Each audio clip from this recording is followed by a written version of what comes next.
안녕하십니까? 8월 25일 화요일 인도네시아 헤드라인 시작합니다. 첫 번째 소식입니다.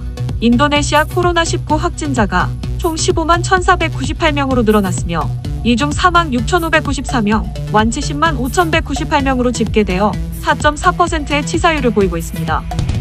인도네시아 국영제약사는 중국의 바이오 기업 시노백과 최대 4천만 회분의 코로나19 백신을 올해 11월부터 내년 3월 사이에 공급받는 협약을 체결하였습니다.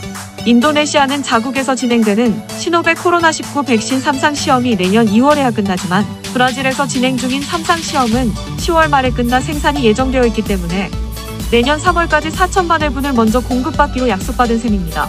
이번 협정 체결식은 중국 하이난사냐에서 에트노 마르수디 인도네시아 외교부 장관과 에릭 토이르 국영기업부 장관이 참석한 가운데 열렸습니다. 외교부 장관은 인도네시아가 치열한 코로나19 백신 수급 경쟁 속에 2억 7천만 명의 인구의 충분한 용량을 확보하고자 중국 이외 다른 이해 당사자들과도 협의 중이라고 전했습니다. 한편 우리나라 제약사 제넥심도 인도네시아 제약사 칼베와 협력해 코로나19 백신 이상 임상시험을 올 하반기 중 인도네시아에서 진행할 예정입니다. 국가개발기획부 장관은 코로나 사태 극복과 경제 회복을 최우선으로 진행하기 위해 수도 이전 계획을 늦추기로 했다고 밝혔습니다. 이에 코로나 사태가 종료될 때까지 신수도 기공식이 연기될 것이며 2022년이나 2023년으로 미뤄질 가능성이 크다고 설명하였습니다. 인도네시아는 수도 이전에 총 330억 달러를 투입해 내년까지 대통령궁 및 정부 청사 건설에 착공하고 공항과 항만의 현대화와 도로 부설을 진행할 예정이었습니다. 하지만 최대 국정과제로 삼았던 수도 이전은 코로나 사태로 인해 조코이 대통령 임기 내 마무리할 수 있을지도 불투명해진 상황입니다. 코로나 사태로 올 연말까지 실업자가 1,000만 명 수준으로 증가할 것으로 예상되어지자 공공사업부 장관은 3분기부터 고용 창출이 많은 인프라 프로젝트를 집중 추진할 예정이라고 밝혔으며 이를 통해 코로나 사태 동안 일자리를 제공할 수 있기를 바란다고 덧붙였습니다. 인도네시아 정부는 현재까지 올해 인프라 사업 예산의 44%만 집행한 상태이며 나머지 예산 지출을 3분기에 집중할 것으로 예상되어집니다. 자카르타시는 지난 19일에 공표된 자카르타주지 사령에 의해 사무실, 호텔, 교통수단, 식당 등에서 보건 지침을 따르지 않을 경우 최대 1억 5천만 루피아의 벌금을 부과하겠다고 밝혔습니다.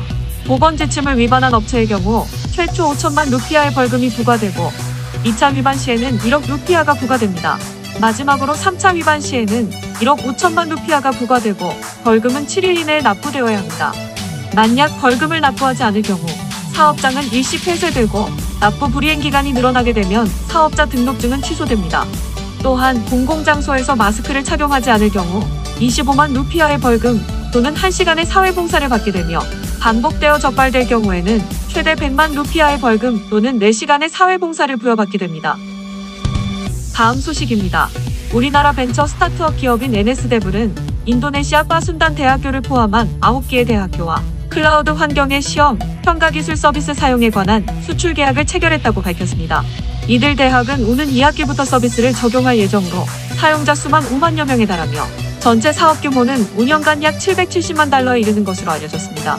NS대블은 이번 코로나 사태가 오히려 호재로 작용한 경우입니다. 코로나 사태로 전 세계 교육 시장이 대혼란을 겪으면서 대안책으로 온라인 비대면화를 서두르고 있기 때문입니다. 또한 10여 년간 연구개발에 집중하며 쌓아온 독보적인 기술력도 인정받아 해외 시장 진출이 활발해지고 있습니다. 핵심 서비스인 온라인 시험과 온라인 교육을 지원하는 것 외에도 인공지능 기술을 적용해 사용자의 안면 움직임을 인식하고 이상 현상 등을 파악할 수 있는 차별점도 가지고 있습니다.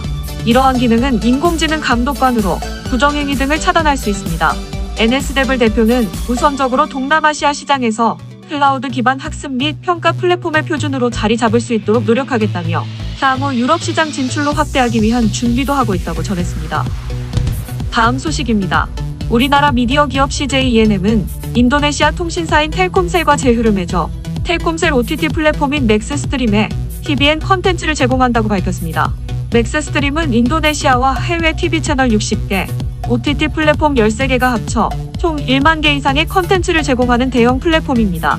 해당 서비스 앱을 내려받은 수는 3천만 회 이상으로 추정되며 이용자들의 월 평균 시청 시간은 약 5,500만 분에 이르는 것으로 알려져 있습니다. CJ ENM 측은 텔콤셀이 보유한 모바일 고객 1억 6,200만 명을 활용해 동남아시아로의 진출을 인도네시아 중심으로 크게 확장할 수 있을 것으로 기대하고 있으며 텔콤셀 측도 인도네시아 내에서 한류 콘텐츠의 인기가 상당한 점을 고려해 해당 협약 체결에 적극 나섰다고 전해집니다. CJ ENM의 담당자는 현지 OTT 플랫폼과 긴밀히 협업하고 있다면서 맥스 스트림을 통한 한국 콘텐츠 보급이 인도네시아에 광범위하게 이뤄질 수 있을 것으로 예상한다고 설명했습니다.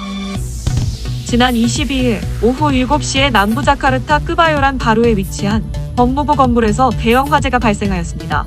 화재 진압까지 11시간이 걸렸으며 일요일 오전이 되어서야 잔불 처리 수준으로 진압되었습니다. 자카르타 소방청은 해당 화재를 진압하기 위해 총 43대의 소방차가 급파되었고 230명의 소방대원들이 현장에 배치되었다고 전했습니다. 또한 화재는 북쪽 건물 6층에서 시작되어 전체 층으로 확산된 것으로 추정된다고 밝혔습니다.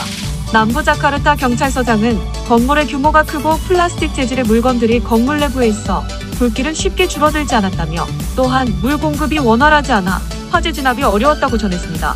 법무부 특성상 당시 25명의 수감자가 있었지만 모두 안전하게 구조되어 검찰청으로 대피하였으며 인명피해는 발생하지 않았습니다. 정리 작업이 끝난 후에는 건물 주변으로 경찰 통제선을 설치해 외부인의 출입을 제한한 후 화재의 원인을 조사할 예정이며 화재 원인 조사에는 자카르타 경찰청에서 직접 조사하게 될 것이라고 전했습니다. 다음 소식입니다. 지난 21일 땅그랑 자치구의 지역경찰은 가딩 세르퐁 지역의 유흥업소를 급습 단속하였습니다. 현재 해당 지역은 대규모 사회적 제한 조치로 유흥업소의 영업은 허가되지 않았기 때문입니다. 경찰은 안마시술소 및 스파 7곳과 가라오케, 라운지 5곳에서 거리두기와 마스크 착용 등의 보건 지침이 지켜지지 않고 있어 업주를 소환해 조사 중이라고 전했습니다. 땅그랑 자치구 담당 경찰서장은 땅그랑 자치구의 코로나 바이러스 확산 방지 대책에 따라 유흥업소의 영업을 할 수 없다고 전하며 사회적 대규모 제한 규정을 지키기 위해 유흥업소에 대한 검문을 계속해서 시행할 것이다라고 밝혔습니다. 또한 적발된 업소는 즉시 폐쇄되며 입구는 봉인된다고 덧붙였습니다.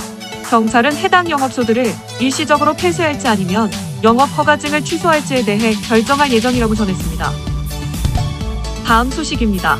지난 8일부터 활동이 증가한 시나브 화산이 23일 오전 7시에 또 분화하여 이번 달에만 15번째 분화를 기록하였습니다.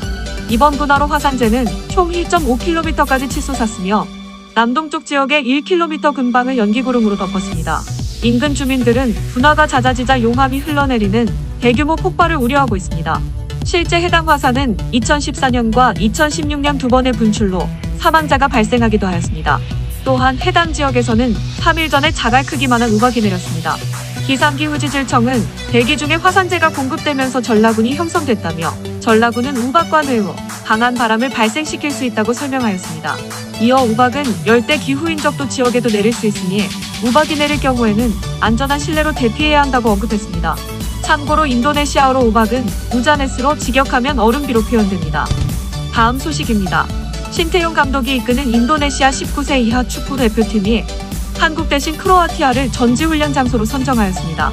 인도네시아 축구협회는 크로아티아를 선정한 이유는 크로아티아 축구연맹이 가장 먼저 응답을 했고 또한 코로나 격리가 면제되기 때문이라고 밝혔습니다. 이어 8월 말 전지훈련을 떠나 크로아티아 축구연맹 초청으로 9월 2일부터 8일까지 4개국이 참여하는 대회에 참가하게 될 것이라고 덧붙였습니다. 해당 대표팀은 오는 10월 우즈베키스탄에서 열리는 19세 이하 아시아 축구연맹 챔피언십에 출전할 예정입니다. 이에 크로아티아에서 계속 훈련을 하다 10월에 우즈베키스탄으로 바로 이동할 계획으로 알려졌습니다. 앞서 신태용 감독은 우리나라에서 전지 훈련을 하며 한국 팀들과 경험을 쌓기를 원했습니다. 하지만 우리나라는 입국 시 14일 자가격리를 해야 하기 때문에 인도네시아 축구협회 측에서 자가격리를 면제해주는 유럽 국가를 전지훈련 대상으로 물색하여 최종적으로 크로아티아로 선정된 것입니다. 시청해주셔서 감사합니다. 다음 시간에 뵙겠습니다.